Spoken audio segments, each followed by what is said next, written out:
saudara, kita bicara mengenai Pantekosta. Nah, pada waktu Tuhan Yesus naik ke sorga, dia memberikan satu pesan yang sangat penting kepada murid-muridnya, yang tertulis dalam Kisah Rasul pasal 1 ayat 4. Saya membacakannya lagi kepada saudara. Pada suatu hari ketika ia makan bersama-sama dengan mereka, ia melarang mereka meninggalkan Yerusalem dan menyuruh mereka tinggal di situ menantikan janji Bapa yang demikian katanya, telah kamu dengar daripadaku, sebab Yohanes membaptis dengan air, tetapi tidak lama lagi kamu akan dibaptis dengan Roh Kudus. Tuhan Yesus sendiri mengatakannya sebelum dia naik ke sorga, yaitu sewaktu dia masih melayani di bumi ini. Tuhan Yesus beberapa kali bicara mengenai Roh Kudus akan datang, Roh Kudus akan memenuhkan kamu, Roh Kudus akan memimpinkan kamu, dan seterusnya. Nah, di sini sekali lagi dia mengatakan sebelum dia naik ke sorga, perkataan yang terakhir, sebab Yohanes membaptis dengan air, tetapi tidak lama lagi kamu akan dibaptis dengan Roh Kudus. Kamu akan ditenggelamkan dalam Roh Kudus, dan hidupmu akan berubah, seperti dikatakan dalam ayat 8. Tetapi kamu akan menerima kuasa. Kamu akan menerima kuasa. Saudara akan menerima kuasa. Saya akan menerima kuasa. Roh Kudus itu kuasa. Amin, saudara. Ya, kita menerima kuasa. Jadi kalau kita dibaptis dengan Roh Kudus, kita menerima kuasa. Dan kamu akan menjadi saksiku di Yerusalem dan seluruh Judea dan Samaria dan sampai ke ujung bumi. Oleh sebab itu setiap kali saudara melayani, saudaraku, melayanilah dengan kuasa Roh Kudus. Jangan melayani dengan kekuatan sendiri, akal sendiri, cara sendiri, saudaraku, cara-cara manusiawi, saudaraku, mengambil hati manusia, saudaraku. Tuhan telah berikan Roh Kudus, saudaraku. Biarlah Roh Kudus memakai saudara. Firman Tuhan berkata, kamu akan beroleh kuasa. Apa yang sangat dibutuhkan dalam pekerjaan Tuhan? Kuasa. Kuasa. Firman Tuhan berkata, huruf itu mematikan, tetapi Roh Kudus menghidupkan. Firman Tuhan berkata, bukan oleh kuat, bukan oleh gagah, tapi oleh Roh Tuhan juga, maka pekerjaan Tuhan jadi. Ini dikatakan ayat 14. Saya membacakan pada saudara Kisah Rasul pasal 1 ayat 14. Mereka semua bertekun dengan sehati dalam doa bersama-sama dengan beberapa perempuan serta Maria ibu Yesus dan dengan saudara-saudara Yesus.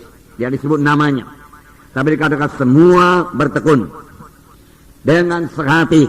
Ini perlu, saudaraku, sehati. Sidang Tuhan perlu bersehati. Doa yang bersehati, saudaraku, besar kuasanya. Doa yang bersehati menurunkan kuasa Tuhan. Bertekun artinya tidak mudah menyerah. Terus bertekun, walau ada halangan, walau ada gangguan, walau ada gelombang, dia bertekun, dia maju terus, di atas gelombang tersebut. Bersama-sama beberapa perempuan. Nah, saudara yang kasih nama Yesus. Dan kalau saudara baca Kisah 2, mulai dicurahkan Roh Kudus kepada 120 orang. Saudara, pada perjanjian lama tidak begitu banyak yang dibaptis dengan Roh Kudus. Hanyalah, saudaraku, raja-raja, nabi-nabi, saudaraku, dan imam-imam. Dan saudaraku, setelah mereka diurapi dengan Roh Kudus, saudaraku, setelah mereka diurapi dengan Roh Kudus, mereka sanggup menyampaikan panggilan Tuhan dalam hidup mereka. Kalau mereka, dia sebagai raja, saudaraku, Raja Daud diurapi, lalu Daud sanggup, saudaraku, melayani. Urapan itu, saudaraku, menyanggupkan mereka. Urapan itu mengubahkan mereka. Diurapi dengan minyak pada waktu, tapi sekarang diurapi dengan Roh Kudus. Memberikan mereka pengertian baru setelah mereka diurapi dengan Roh Kudus. Kuasa Tuhan bekerja dalam pelayanan mereka, saudaraku, setelah mereka diurapi dengan minyak itu, diurapi dengan Roh Kudus, saudaraku. Nah, saudaraku, Musa sangat menginginkan supaya semua bangsa Israel, saudaraku, dipenuhkan dengan Roh Kudus. Tapi keinginan Musa ini tidak kesampaian, belum waktunya. Musa sudah merasakan bagaimana jamaah Roh Kudus dalam hidupnya. Musa sudah merasakan bagaimana Roh Kudus mengubahkan hidupnya. Musa mengalami banyak mujizat Tuhan, saudaraku, sebagai akibat daripada melayani dipimpin oleh Roh Kudus. Tanda ajaib, tanda mujizat berlaku. Ya, dia kepingin supaya seluruh bangsa Israel menerima berkat yang sama. Kalau semua bangsa ini nabi adanya, dia katakan. Nabi pada waktu menerima Roh Kudus, dia rindu semua bangsa Israel dipenuhkan dengan Roh Kudus. Tapi belum waktunya. Sekaranglah waktunya, amin, saudara. Sekarang semua kita bisa penuh dengan Roh Kudus, amin. Haleluya, haleluya. Ya. Nah, bagi kamulah perjanjian itu, bagi anak-anakmu, bagi kamu yang jauh-jauh, seberapa banyak yang dipanggil oleh Tuhan Allah kita. Bagi kita lah perjanjian, saudara. Dipenuhkan dengan Roh Kudus. Dalam hidup kita bekerja karunia-karunia Roh Kudus, saudara. Ada kepada Musa masih diberikan Tuhan 70 orang di luar Musa. Apa gunanya? Karena Musa sendiri tidak sanggup memimpin bangsa itu. Tanpa Roh Kudus tidak ada satu orang pun yang sanggup memimpin bangsa Israel, saudara. Supaya mereka sanggup memimpin, karena Musa telah memilih 70 tua-tua sidang, saudaraku, tua-tua daripada bangsa itu, saudara. 70 orang ini bisa memimpin, mereka harus dipenuhkan dengan Roh Kudus. Tanpa dipenuhkan dengan Roh Kudus mereka tidak sanggup. Mari kita buka Bilangan pasal 11. Bilangan pasal 11 ayat 17. Maka aku akan turun dan berbicara dengan engkau di sana. Lalu sebahagian dari roh yang hinggap padamu itu akan kuambil dan kutaruh atas mereka. Maka mereka bersama-sama dengan engkau akan memikul tanggung jawab atas bangsa ini. Jadi tidak usah lagi engkau seorang diri memikulnya. Tanpa diberikan Roh Kudus mereka tidak bisa memikul tanggung jawab atas bangsa Israel. Mereka bahkan tidak mengerti memikul tanggung jawab itu, saudara. Mereka tidak mengerti. Sampai sekarang kalau kita mau mengerti perkara-perkara rohani, kita tidak bisa mengerti dengan akal manusiawi, dengan kebentaran manusia tidak bisa. Kita perlu, saudara, wahyu daripada Roh Kudus, saudara. Kita perlu Roh Kudus, saudara, bekerja dalam hati kita, saudara, menerangkan rahasia daripada firman Tuhan. Tuhan berkata kepada Musa, kumpulkan 70 tua-tua sidang. Dia katakan, lalu aku mengambil sebagian daripada roh yang ada padamu dan kutaruh ke atas mereka. Lalu mereka, dia katakan, akan sanggup memikul tanggung jawab atas bangsa Israel bersama-sama dengan engkau. Tanpa diberikan Roh Kudus mereka tidak sanggup memikul tanggung jawab. Itu sebabnya saudara Tuhan berkata, tunggulah di Yerusalem, jangan pergi.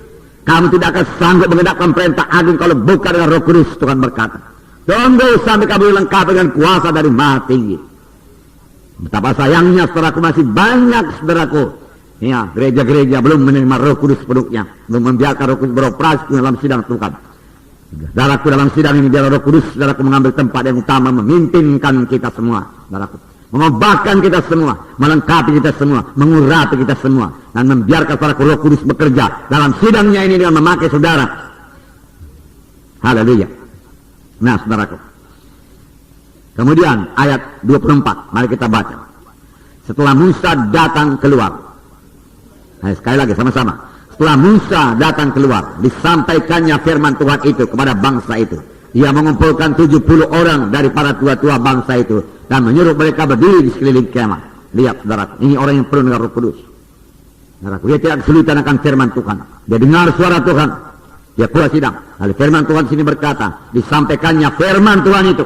Mengapa dia bisa menyampaikan firman Tuhan? Dia sudah terima lebih dahulu firman Tuhan. Amin. Ya. Saudara mau melayani, terima dulu daripada Tuhan. Itu yang sampaikan kepada jiwa-jiwa. Amin. Ya. Nah, Roh Kudus yang bicara. Disampaikannya firman Tuhan. Dan karena disampaikannya apa yang dikatakan Tuhan, Tuhan meneguhkan firman-Nya. Tuhan menggenapkan firman-Nya. Nah, ini pelajaran bagi kita. Kalau ada hamba Tuhan tidak menyampaikan saudaraku firman yang seturut dengan kehendak Tuhan, maka Tuhan tidak akan meneguhkannya. Oleh sebab itu perlu persekutuan yang erat dengan Roh Kudus. Saudaraku, supaya kita dengar suara Tuhan. Musa mendengarkan suara Tuhan. Haleluya. Ayat 25. Mari kita baca. Lalu turunlah Tuhan dalam awan dan berbicara kepada Musa. Amin. Bicara kepada Musa lagi. Tuhan suka bicara sebenarnya, saudaraku. Dia mau menceritakan banyak perkara kepada kita. Dan banyak anak-anak Tuhan tidak siap sedia. Tidak mengharapkan Tuhan bicara, tidak ekspektan dia, saudara, tidak menunggu. Firman Tuhan berkata, siapa yang menantikan Tuhan akan membarui kuatnya. Nantikan Tuhan dengan merindukan suara Tuhan. Haleluya. Terima kasih Tuhan. Kita baca terus. Kemudian diambilnya sebagian dari roh yang hinggap padanya dan ditaruhnya atas ke-70 tua-tua itu. Ketika roh itu hinggap pada mereka, kepenuhanlah mereka seperti nabi. Tetapi sudah itu tidak lagi. Kepenuhan seperti nabi. Tetapi seterusnya tidak begitu limpah lagi. Dengan kata lain, pada waktu itu saudaraku, nabi selalu penuh dengan Roh Kudus. Nabi selalu menerima berita daripada Tuhan. Amin. Oleh sebab itu nabi pada zaman perjanjian lama dengan mudah berkata, dengarlah sabda Tuhan. Karena dia dengar dari Tuhan. Dari mana dia dengar? Dari Roh Kudus yang dikaruniakan Tuhan kepadanya. Saya baca lagi. Masih ada 2 orang tinggal di tempat perkemahan. Yang seorang bernama Eldad, yang lain bernama Medad. Ketika roh itu hinggap pada mereka, mereka itu termasuk orang-orang yang dicatat. Tetapi tidak turut pergi ke kemah. Maka kepenuhanlah mereka seperti nabi di tempat perkemahan. Karena namanya sudah tercatat. Walaupun mereka tidak bersama-sama dengan yang 70 ini, saudaraku. Mereka juga penuh dengan Roh Kudus. Nah mereka, saudaraku, bernubuat sama sebagaimana nabi. Ayat 27. Lalu berlarilah seorang muda memberitahukan kepada Musa, Eldad dan Medad kepenuhan seperti nabi di tempat perkemahan. Maka menjawablah Joshua bin Nun yang sejak mudanya menjadi abdi Musa. Tuanku Musa, cegahlah mereka. Oh, saudara, Joshua. Ya, cegahlah mereka, Tuanku, dia katakan. Joshua tidak mengerti. Tetapi kemudian Joshua mengerti. Amin, saudara. Ya, pada permulaan mengikut Tuhan bolehlah tidak mengerti pekerjaan Roh Kudus. Tapi saudara harus bertumbuh. Saudara. Akhirnya Joshua bertumbuh sungguh-sungguh. Imannya bertumbuh, saudara. Ya, penuh dengan Roh Kudus. Dan dia menggantikan Musa memimpin bangsa Israel. Tapi lihat di sini, dari mudanya dia sudah magang dengan Musa. Dengan Musa. Dia belajar banyak. Musa memberitahu kebenaran kepadanya. Salah satu di antaranya dalam ayat 29 dikatakan. Tetapi Musa berkata kepadanya, apakah engkau begitu giat mendukung diriku? Kalau seluruh umat Tuhan menjadi nabi. Oleh karena Tuhan memberi rohnya hinggap di atas mereka. Inilah kerinduan Musa. Janganlah 2 orang Eldad dan Medad. Janganlah 70 orang ini. Semuanya maunya dapat Roh Kudus. Barulah mereka jadi bangsa pilihan Tuhan yang sungguh-sungguh. Saudara, sekarang kita mengerti itulah dia standar yang diminta Tuhan untuk menjadi anak Tuhan. Pada zaman sekarang ini. Harus penuh dengan Roh Kudus. Amin. Ini standar yang diminta Tuhan. Penuh dengan Roh Kudus.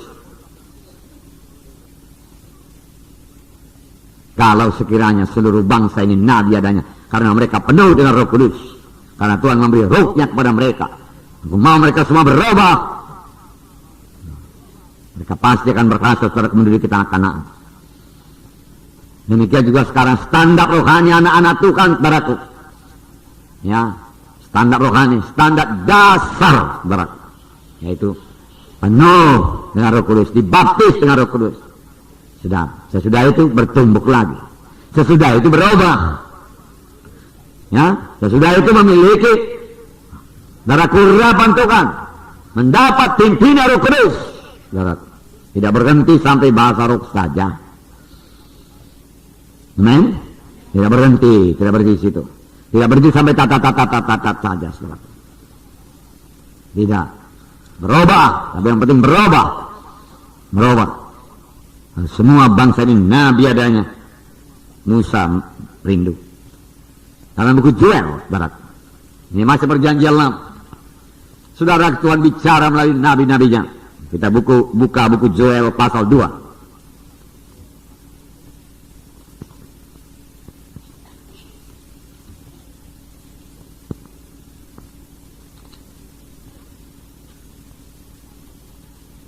Joel pasal 2. Ya. Ayat 28-29 saya bacakan kepada saudara. Ini nubuat, saudara. Kira-kira 700 tahun sebelum genap. Wah, lama. Tapi sudah dinubuatkan, begitu teguhnya firman Tuhan. Kemudian daripada itu akan terjadi bahwa aku akan mencurahkan rohku ke atas semua manusia. Dengan kata lain Tuhan berkata bukan hanya kepada nabi-nabi, bukan hanya kepada raja-raja, imam-imam, bukan pada semua manusia. Maka anakmu laki-laki dan perempuan akan bernubuat. Jadi tidak usah heran kepadaku.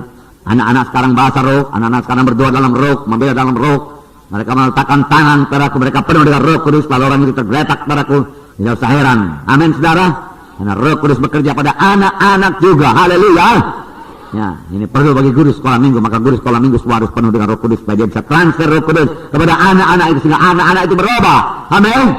Ya, ini anak-anak tidak bandel-bandel lagi, saudaraku. Dia rindu firman Tuhan. Dia hafal ayat-ayat, saudaraku. Dia bisa berdoa, saudaraku. Maka dia mendoakan saudara sebagai guru-gurunya. Nah, itu bisa jadi, itu harus jadi.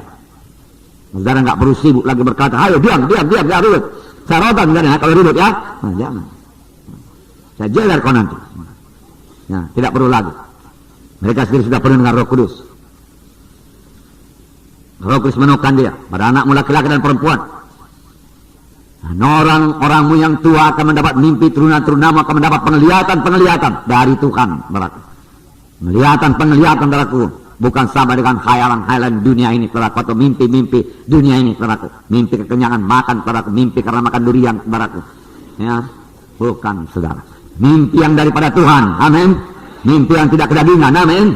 Ya, mimpi rohani, di mana Tuhan menerangkan kepada kita perkara rohani. Begitu sukanya Tuhan itu bicara kepada kita, saudaraku. Kerap kali, saudaraku, siang hari tidak ada waktu kita, tidak ada waktu kita untuk Tuhan, saudaraku. Karena sibuknya kita ini, karena kita ini orang-orang sibuk, orang-orang hebat semua, saudaraku. Sibuk kali kita, saudaraku. Nggak ada waktu kita buat Tuhan. Lalu begitu pun Tuhan masih mengasihi kita, saudaraku. Pikiran kita pada siang hari tak tertuju kepada Tuhan. Lalu Tuhan ambil waktu di malam hari, mana sudah tenang semua. Lalu dia mulai bicara melalui mimpi. Kadang-kadang melalui mimpi pun tidak, karena pikiran pada siangnya sudah sangat penuh memenuhkan pikiran-pikiran kita ini, saudaraku. Sehingga mimpi daripada Tuhan pun tidak muat lagi, saudaraku. Sayang sekali, saudaraku. Makanya banyak anak-anak Tuhan saudaraku tidak mengerti apa yang harus dia perbuat, tidak mengerti tujuan hidup, tidak mengerti apa yang harus dia layani, saudaraku. Tidak tahu kehendak Tuhan, saudaraku. Padahal Roh Kudus sudah diberikan. Sudah ada pada saudara? Sudah. Dan Tuhan berkata melalui Paulus pada Timotius, kobarkan karunia Allah yang ada padamu. Ingat karunia Allah yang ada padamu. Rindukan pekerjaan-pekerjaan Roh Kudus dalam hidupmu. Begitu Tuhan berkata. Kita mengobarkan karunia Allah yang ada pada kita. Jangan dipendam saja, jangan dipenuhi dengan pikiran duniawi. Pikirkan perkara yang di atas, jangan dalam pikiran di dunia ini. Tuhan berkata, saudara kaya dalam pengertian-pengertian rohani. Banyak kita membiarkan Tuhan berat. Tuhan pasti bicara. Haleluya, haleluya. Dan kata hamba-hambamu laki-laki dan perempuan akan kucurahkan ruku pada hari-hari itu. Haleluya. Hamba-hamba. Orang-orang sederhana maksudnya, saudara. Akan kucurahkan Rohku pada waktu itu. Penuh Roh Kudus.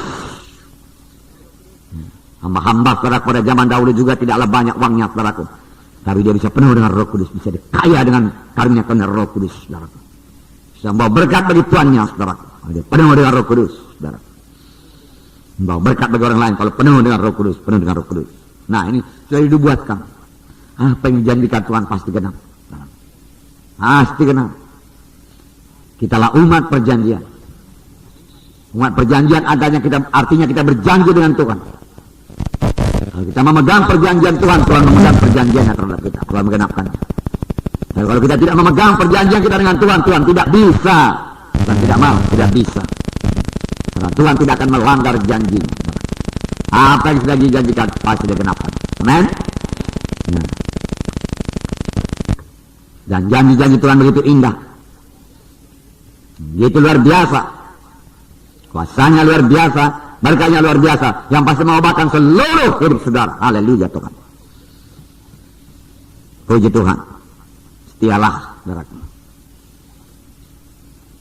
Nah, Yesaya, saudaraku. Menubuatkan lagi. Nabi-nabi ini bicara mengenai Roh Kudus. Mereka sudah merasakan Roh Kudus. Mereka sudah penuh dengan Roh Kudus. Mereka kepingin, saudaraku, supaya anak-anak Tuhan yang lain, supaya bangsa pilihan Tuhan, bangsa Israel pada waktu itu juga penuh dengan Roh Kudus. Yesaya 44 ayat 3 saya bacakan pada saudara. Sebab aku akan mencurahkan air ke atas tanah yang haus. Haleluya. Adakah saudara yang merupakan tanah yang haus? Adakah saudara haus? Adakah saudara rindu? Adakah saudara merasa diri saudara sanggup dengan cara-cara manusiawi? Maka Roh Kudus belum bekerja sepenuhnya dalam hidup saudara. Aku akan mencurahkan air atas tanah yang haus dan hujan lebat ke atas tempat yang kering. Tuhan tidak mau sidangnya kering. Tidak mau. Tuhan tidak mau hati anak-anaknya kering. Dia payah bersaksi. payah berdoa, payah menyanyi, payah bersorak. Karena hati yang kering. Hati yang kering kerap kali karena duniawi. Tidak pernah oleh Roh Kudus. Kemudian dikatakan, aku akan mencurahkan rohku ke atas keturunanmu dan berkatku ke atas anak cucumu. Mereka akan tumbuh seperti rumput di tengah-tengah air. Subur itu, saudara. Kalau rumput. Kalau rumput ini enggak pun pakai air tumbuh juga. Tadi kurang subur, kurang segar. Sudah, tapi dengan air dia tumbuh segar. Seperti pohon-pohon janda rusa itu di sungai. Yang satu akan berkata, aku kepunyaan Tuhan. Haleluya. Hanya dengan Roh Kudus kita bisa berkata, aku kepunyaan Tuhan. Adakah saudara kepunyaan Tuhan? Mari katakan, saya kepunyaan Tuhan. Saya kepunyaan Tuhan.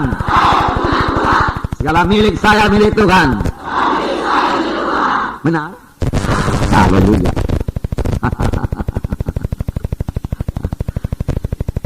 Nah, kalau saudara milik Tuhan, dijaga oleh Tuhan. Nah, saudara berharga.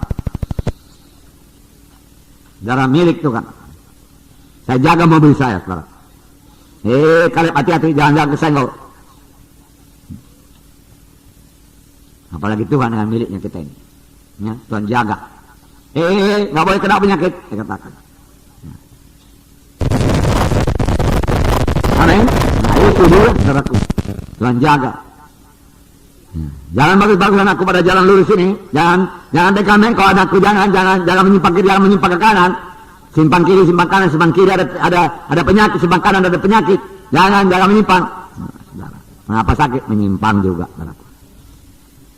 Lihat di sana ada pemandangan, lihat di sini saudaraku ada daya tarik dan lain sebagainya, kehendak daging saudaraku, dia menyimpang. Baik dia berjalan dalam roh Tuhan. Tuhan menjaga miliknya, mengasihi miliknya, memberkati miliknya. Adakah saudara milik Tuhan? Haleluya. Katakan lagi, saya milik Tuhan Yesus. Dari sekarang sampai selama-lamanya. Saya milik Yesus. Saya milik Tuhan Yesus. Saya milik Yesus. Haleluya Tuhan. Haleluya. Terima kasih Tuhan. Luar biasa. Yang satu akan berkata kepunyaan Tuhan. Yang lain akan menyebut dirinya dengan nama Jakub. Dan yang ketiga akan menuliskan dengan tangannya kepunyaan Tuhan. Milik Tuhan, dia tulis sini di bajunya. Stiker.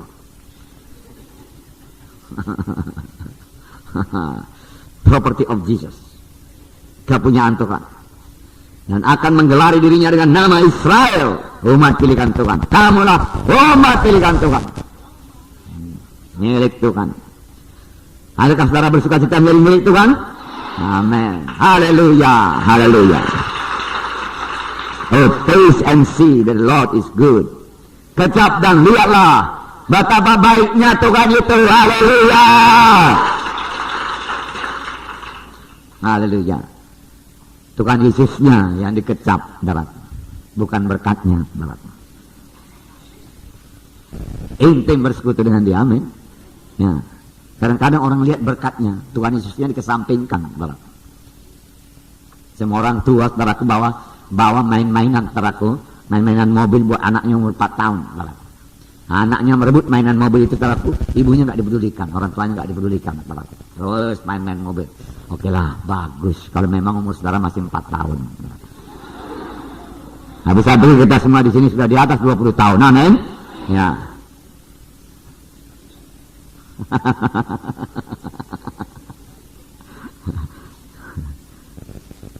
Hendaknya saudara berkata, dialah segalanya, Yesuslah segalanya kepadaku.